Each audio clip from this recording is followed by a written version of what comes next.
जे आ जाए तो सामने ते तेरा काबे तख्त सजावांगा।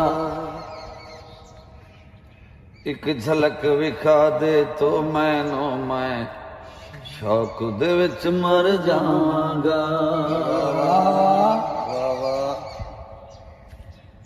जे खुतू पर्दा हटा देवे तेरा नूर दा ऐन ते छा जावे। तैनू वेखण लई आसमाना तो ए सावी जमीन ते आ जावे। ए सूरज शर्मा जावे चन सैयदा दा आ जावे। या रब्बा बस हो है दुआ। तेरे दर दे फकीरां विच मौला जिबरील होवे हातिम होवे। तेरे रुख तो पर्दा हट जावे।